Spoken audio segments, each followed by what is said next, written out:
Nunca creí en monstruos ni en leyendas urbanas. Soy periodista, no escritora de cuentos. Siempre pensé que esas historias eran solo eso, historias. Algo que la gente repite para darle sentido a cosas que no entiende, hasta que me mandaron a cubrir el caso del puente de Pope Lick. Me llamo Laura Campos. Tengo 34 años. Vivo en Chicago y trabajo en una revista digital de crónicas policiales. No es glamoroso, pero paga las cuentas. Cuando mi editor me dijo que había una seguidilla de muertes extrañas en un pueblito de Kentucky, pensé que era otro caso de adolescentes jugando en las vías. Pero cuando mencionó que la gente hablaba de una criatura con cuerpo de cabra que hipnotiza a las víctimas, ahí supe que me estaban mandando a cubrir una tontería. Manda fotos, graba testimonios y mete algo de suspenso, me dijo. Necesitamos clics. Así que me subí al auto, puse una lista de reproducción vieja y manejé las 6 horas hasta Louisville. El pueblo parecía sacado de otra época. Casas de madera, letreros oxidados, gente que te mira como si fueras de otro planeta por llevar cámara. El aire tenía ese olor a tierra húmeda mezclada con leña quemada. Rural, tranquilo, pero algo no cuadraba. La primera persona con la que hablé fue el jefe de bomberos. Me recibió en su oficina, un lugar chico con un ventilador de techo que no dejaba de rechinar. No le recomiendo que se acerque al puente, me dijo de entrada, sin siquiera preguntarme mi nombre. No es seguro, y no hablo solo del tren. Le pregunté si hablaba del famoso hombre cabra, intentando sonar neutral. Me miró fijo. Llámelo como quiera, pero nadie que lo ha escuchado vuelve igual, si es que vuelve. No supe qué contestar. Me reí por dentro, pensé que estaba exagerando. Después fui al lugar, el puente, alto, viejo, oxidado, cruza un barranco profundo con árboles secos a los lados. No hay cercas, ni advertencias, solo un par de letreros viejos. Y sí, hay un tren que pasa de vez en cuando. Pero lo raro es la cantidad de flores y cruces que hay en los bordes del sendero que lleva a las vías, demasiadas, y todas recientes. Saqué un par de fotos, grabé unas tomas para el video, nada fuera de lo común, pero al volver al coche sentí algo, como si alguien me estuviera mirando desde el bosque. Me giré de golpe, nada. Esa noche, en el motel, puse a cargar la cámara y revisé los clips. Todo bien, hasta el segundo 37 de la grabación del puente. Justo cuando hago un paneo hacia los árboles del costado, se escucha algo en el fondo. No es viento, ni un animal, es una voz, muy baja, apenas un susurro. Dice mi nombre, Laura. Casi se me cae el celular. Volví a escucharlo 10 veces. No es mi voz. No había nadie ahí y esa voz sonaba como mi papá. El problema es que mi papá murió hace 3 años y yo no le conté a nadie que venía a cubrir esta historia.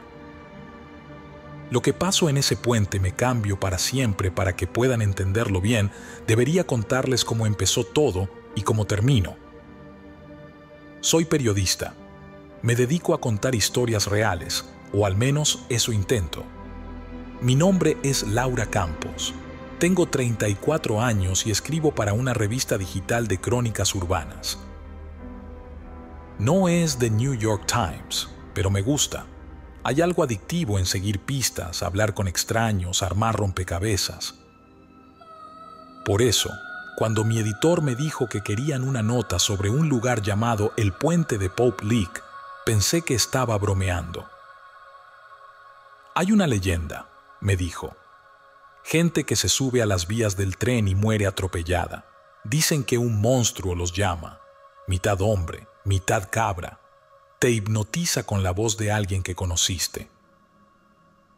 El viaje desde Chicago fue largo y aburrido. Todo recto, todo plano. paisajes que se repiten como si los copiaran y pegaran a cada kilómetro. Pasé moteles abandonados, estaciones de servicio oxidadas, pueblos fantasmas. Cuando llegué a Louisville, el sol ya bajaba y el cielo tenía ese color entre naranja y púrpura que hace ver todo más tranquilo de lo que realmente es. El pueblo estaba detenido en el tiempo. Casas bajas con techos de lámina, tiendas con nombres pintados a mano, un solo restaurante abierto que olía a grasa vieja. No vi a nadie con prisa. Todos te miraban como si supieran que no eras de ahí, como si eso fuera suficiente para no confiarte nada. Me hospedé en un motel barato que tenía más telarañas que habitaciones ocupadas. La recepcionista ni siquiera me preguntó el nombre, solo me dio una llave y dijo: Habitación 5, la del fondo. A la mañana siguiente busqué al jefe de bomberos. Me habían dicho que fue uno de los primeros en llegar a varias de las escenas.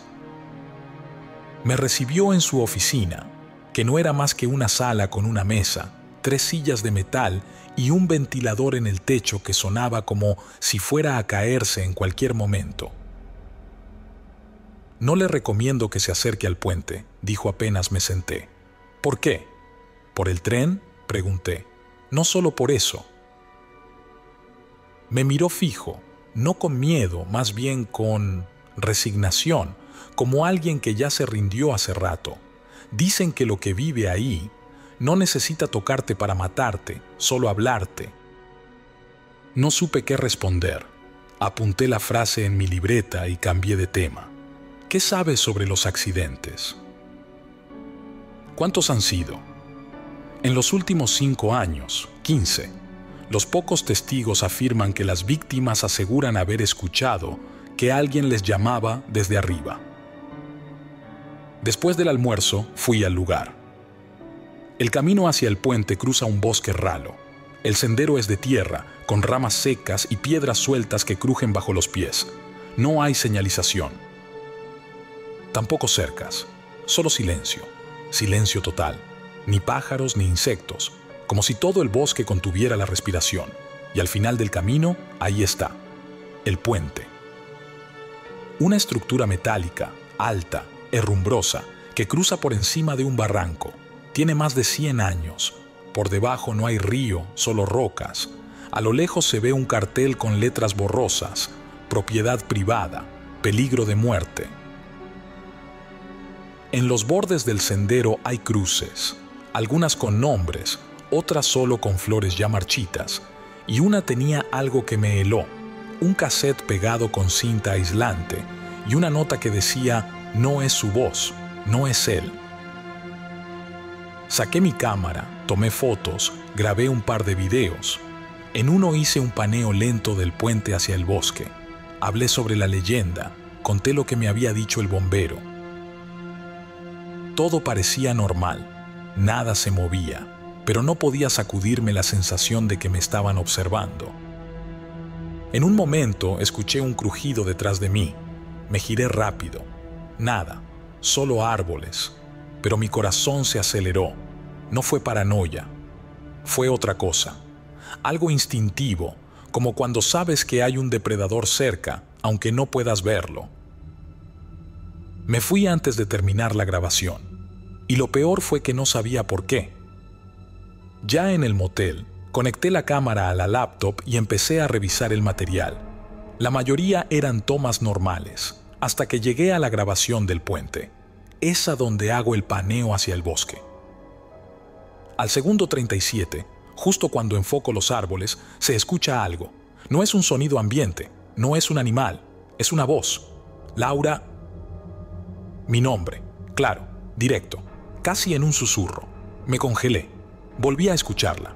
1, 2, 3 veces. Y lo peor no fue el hecho de que dijera mi nombre. Lo peor fue reconocer esa voz. Era la voz de mi papá. Mi papá, que murió hace 3 años en un accidente de auto, que fue cremado, que no tiene nada que ver con este lugar.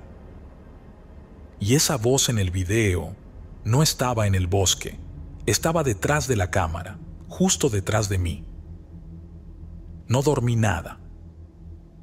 Pasé la noche escuchando el clip en bucle, aislando el audio, poniéndole filtros, subiendo el volumen, tratando de encontrar una explicación lógica.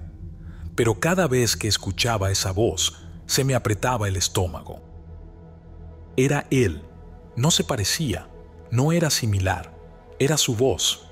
Tenía el mismo tono suave, ese arrastre en la última sílaba de mi nombre, como cuando me llamaba para que bajara al comedor. Lo recordaba perfectamente, y ahora sonaba igual, en medio de un maldito bosque. A las 6 de la mañana salí del cuarto y me fui a caminar. Necesitaba aire, un café, algo que me ayudara a no perder la cabeza tan temprano.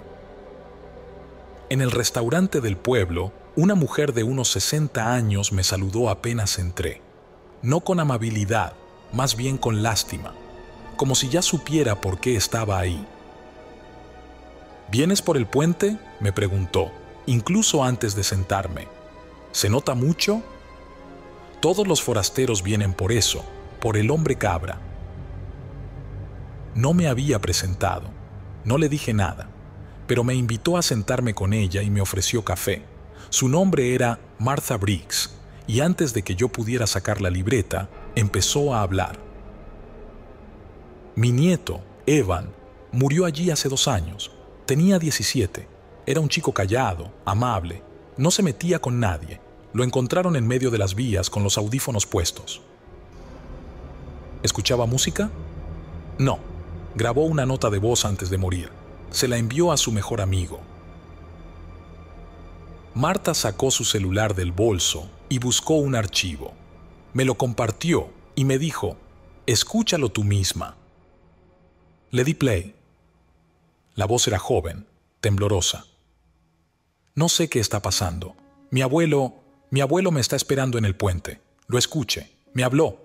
Dice que quiere que suba. Mamá no me cree, pero yo lo escuché. Está ahí.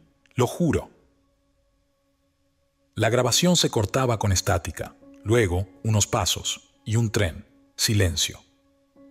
Su abuelo había muerto 10 años antes, dijo Marta, sin mirarme, y Evan ni siquiera lo conoció bien, pero juró que era él. No supe qué decir. Me limité a anotar, aunque en el fondo ya había escuchado algo muy parecido la noche anterior. Pasé el resto del día entrevistando a 3 familias más, y aunque las historias tenían diferencias, todas coincidían en lo mismo. Las víctimas aseguraban haber escuchado a alguien conocido llamarlos desde el puente. Una mujer juraba que su hija escuchó la voz de su padre fallecido. Un muchacho que sobrevivió a una caída y ahora estaba en silla de ruedas, dijo que su hermana lo llamó desde lo alto, su hermana que se había suicidado el año anterior. Y en todos los casos, las voces eran perfectas, claras, humanas, demasiado humanas. No eran alucinaciones, no eran sueños, eran llamados. Esa noche, de regreso en el motel, sentí que algo estaba cambiando en mi cabeza. Ya no estaba tan segura de que esto fuera solo una leyenda. Había demasiados cabos sueltos, demasiados detalles consistentes. Y lo que más me inquietaba es que nadie parecía querer respuestas. La policía no investigaba. La prensa local apenas cubría las muertes. Era como si el pueblo aceptara lo que pasaba en el puente. Como si lo hubieran normalizado. Antes de dormir, me metí a foros viejos en línea. Encontré hilos en Reddit, archivos en sitios de leyendas urbanas, blogs abandonados, y en varios mencionaban lo mismo. El hombre cabra de Pope Lick no ataca, llama, no grita, imita. Pero hubo una frase en particular que me dejó helada. Estaba en una entrada de 2009, publicada por un usuario anónimo. Decía: no es la criatura la que da miedo, es que cuando la escuchas, crees con todo tu corazón que es real, porque huyes a una voz que amaste, una que te hizo sentir seguro, una que ya no debería existir. Cerré la laptop, me acosté con la luz encendida. y juro por todo lo que tengo que, justo antes de dormirme, escuché pasos afuera de mi habitación. Luego, la voz de mi papá, otra vez. «Hija, ¿me escuchas? Estoy aquí». No me levanté, no abrí la puerta, no respiré, solo recé que fuera mi imaginación, porque si no lo era, entonces ya no estaba segura de nada. A la mañana siguiente, apenas salió el sol, ya estaba en pie. No desayuné, no revisé el correo, ni siquiera me cambié de ropa. Tenía una idea fija. Si esas voces ya habían sido escuchadas antes, alguien debió haberlas documentado. Tenía que encontrar algo concreto, algo que pudiera analizar, desmenuzar, entender. Fui a la biblioteca municipal, un edificio viejo con olor a papel húmedo y madera podrida. La recepcionista, una mujer que no levantó la vista ni una vez, me indicó con un gesto hacia los archivos de noticias locales, al fondo, donde el polvo hacía nubes con cada paso. Empecé por los obvios: accidentes en las vías, reportes policiales, notas de obituarios. En un par de horas encontré 6 casos que no estaban en el informe oficial. Todos tenían algo en común. Ocurrieron en o cerca del puente, y las víctimas parecían haber subido por su voluntad, según las autoridades. Uno de los recortes más antiguos, de 1984, mencionaba a una mujer que respondió a una voz invisible. Pero el verdadero hallazgo vino de una carpeta sin marcar, en la sección de donaciones personales. Dentro, encontré un sobre con varias hojas mecanografiadas y un casete. En la primera página decía: Notas de campo, James E. Parker, 1996. Mi corazón se aceleró. El nombre me sonaba. Busqué en mi libreta. Era el mismo hombre que mencionó Martha en una entrevista rápida, un investigador local que, según ella, se volvió loco después de pasar una noche en el puente. Le pregunté a la bibliotecaria si podía usar un reproductor de cintas. Me llevó a una sala trasera donde había una grabadora antigua. Puse el casete. El sonido era áspero, con un zumbido constante, pero la voz se entendía. Mi nombre es James Parker. Esta es la primera noche que paso en el puente de Pope Lick. He instalado 2 micrófonos, uno en la entrada del sendero y otro debajo de la estructura. Planeo quedarme hasta el amanecer. Pausa. Son las 2:43 a.m. Algo está mal. Escuché a mi hermana. Murió hace 6 años y la escuché como si estuviera a 2 pasos de mí. Me llamó por mi apodo. Nadie lo usaba, excepto ella. Mi piel se erizó. Estoy empezando a pensar que esta cosa no es una criatura física, no del todo. Se mete en tu cabeza, se disfraza, toma la forma de un recuerdo, usa lo que más extrañas, lo que más te duele. Silencio. Luego, el sonido de pasos, una respiración agitada. No estás solo en el puente, está en ti si lo escuchas. Ya no sé si esta voz que habla ahora es mía, tal vez ya me tiene. El casete se cortó. Salí de la sala temblando. Tenía la grabación en mi teléfono y ya no estaba segura de querer escucharla otra vez. Pero había algo que me estaba quedando claro. Lo de Pope Lick no era un mito moderno. Llevaba décadas y nadie había hecho nada al respecto. Esa tarde busqué más sobre James Parker. Lo encontré en un artículo de 1998. Había desaparecido, sin rastro. Solo dejaron su auto abandonado junto al sendero del puente. En la foto del recorte se lo veía sonriente, con barba rala y ojos claros, pero al fondo, en una de las ventanas del auto, me pareció ver una figura, un contorno, algo agachado. Volví a mirar la imagen, lo agrandé, pero la figura ya no estaba, o quizás nunca estuvo. De regreso al motel revisé mis mensajes. Tenía llamadas perdidas de mi editor, correos sin leer, Una vida normal que parecía muy lejana. Todo lo que no era este caso ya no importaba. Esa noche, mientras revisaba el audio de Parker, me distraje con un detalle. Al fondo, en el minuto 3:27, se escucha algo. Una voz, difusa, pero claramente femenina. Laura, casi tiré el teléfono.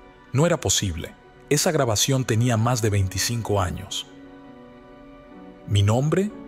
¿En la cinta de alguien que murió antes de que yo siquiera terminara la primaria? No dormí.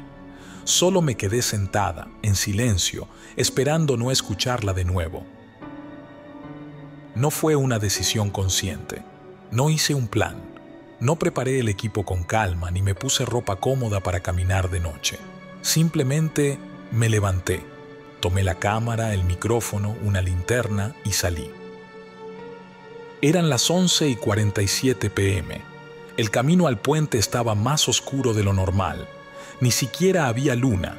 Las ramas de los árboles parecían inclinarse hacia el sendero, como si supieran a dónde iba, como si quisieran taparme la salida. A cada paso, el silencio era más pesado. Solo se escuchaban mis botas sobre la tierra suelta. Ni grillos, ni viento, nada. Llegué al pie del puente. Saqué la cámara, grabando. La linterna apenas iluminaba a un par de metros al frente. Todo lo demás era negrura. No tenía un objetivo claro.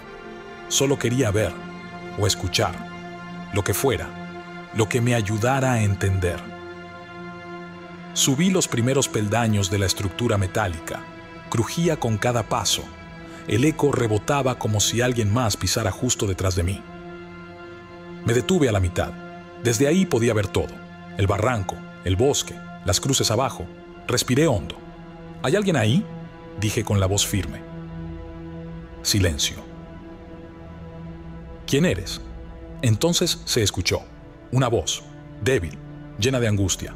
Hija, ayúdame. Me caí. No puedo subir. Mi sangre se congeló. Era la voz de mi papá. No la voz distorsionada del video. No un recuerdo. Era clara, cercana, como si estuviera debajo del puente. Apunté la linterna hacia el borde. ¿Papá? Error. Lo supe apenas dije esa palabra. Era como abrir una puerta que no debía tocarse, como dejar entrar algo. Volví a escuchar la voz, más desesperada, llorando. Ven, por favor, no me dejes otra vez. Y entonces lo vi. Una figura al fondo de la estructura, de pie, flaca, desproporcionada, con algo parecido a una cabeza humana, pero con cuernos. No se movía, solo me miraba, y luego habló. Laura. Mi voz, era mi propia voz. Grité, retrocedí, casi caigo. La cámara se me resbaló de las manos y golpeó el metal con un estruendo seco. La linterna parpadeó. Cuando volvió la luz, la figura estaba más cerca, a solo unos metros. No caminaba, se deslizaba. Podía verle mejor el rostro, una mezcla de varios rostros, los ojos de mi papá, la sonrisa de Marta, la nariz de Evan, como si hubiera cosido pedazos de memorias y los usara como máscara. No sé cómo bajé, solo recuerdo el metal crujir, mis manos raspadas, mi respiración descontrolada. Corrí por el bosque sin mirar atrás. Sabía que no podía correr más rápido que esa cosa, solo tenía que no escucharla. Pero cada pocos metros me llamaba con otra voz. Laura, soy mamá, soy tú, ayúdame. Llegué al auto como pude. Vomité en la banqueta. Cerré las puertas, temblando, con los oídos tapados. No encendí el motor hasta media hora después. No recuerdo haber manejado de vuelta. Pero desperté en la habitación del motel, con sangre seca en las uñas y un pedazo de mi grabadora rota en la bolsa del abrigo. No fui al hospital, no llamé a nadie, no dije nada. Solo pasaron las horas y yo me quedé en la habitación, sentada frente a la puerta, con un cuchillo de cocina en la mano, como si eso sirviera de algo. Cada vez que cerraba los ojos, volvía a escuchar mi voz saliendo de otra garganta. Revisé el celular, sin señal. La cámara estaba hecha pedazos, pero el chip de memoria seguía intacto. Lo conecté a la laptop con manos temblorosas. Reproduje el video.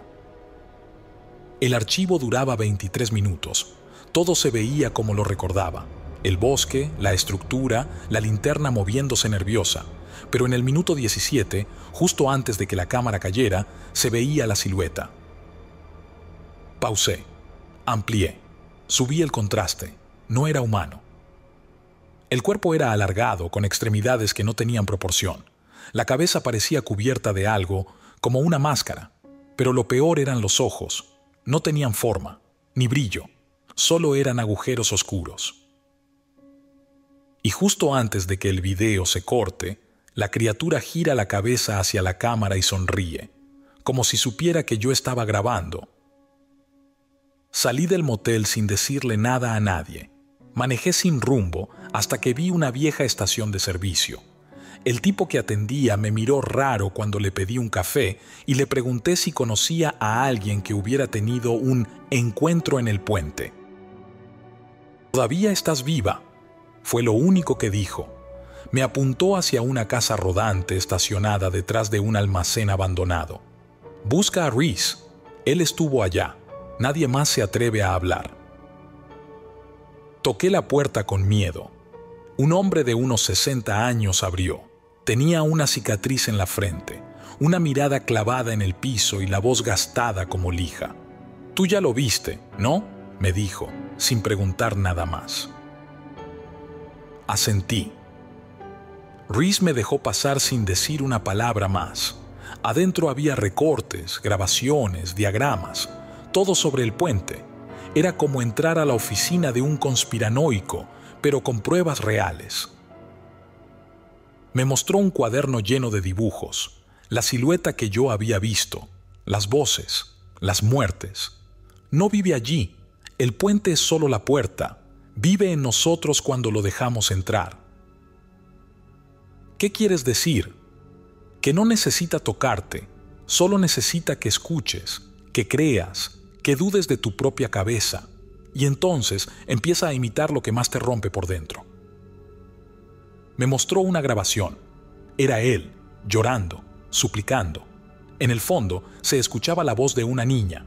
«Papá, ¿ya vienes?», una y otra vez. Mi hija murió en 1989. Se ahogó, pero en el puente la escuché. Me llamó por su nombre favorito, me pidió que me apurara, y fui. ¿Y qué te detuvo? Reese se quedó callado un rato. Luego dijo algo que me dejó helada. Cuando llegué al borde, escuché otra voz, la mía, diciéndole a ella que ya iba, como un eco al revés, y supe que si daba un paso más, ya no quedaría nada de mí. Le mostré mi video. Lo miró sin sorprenderse. No es un demonio, ni un espíritu. Es una forma de memoria viva, como un eco suelto que busca cuerpos vacíos para habitar. Entre más daño tienes, más fuerte se vuelve. ¿Se puede parar? No, solo se puede no escuchar, y aún así, tarde o temprano, todos lo hacemos. Me fui sin despedirme. Tenía que pensar, tenía que hacer algo. Pero mientras regresaba al motel, con las manos en el volante, escuché a alguien llamándome desde el asiento trasero. No miré, solo lloré, porque esa voz no era ninguna que conociera, era la mía. Este es mi testimonio. Si lo estás escuchando, haz solo una cosa. No subas al puente, no respondas a la voz, no mires atrás, porque si lo haces, ya no vas a saber si sigues siendo tú. Y cuando por fin escuches tu nombre, susurrado desde el fondo del bosque, con esa voz que creías perdida, ya será muy tarde.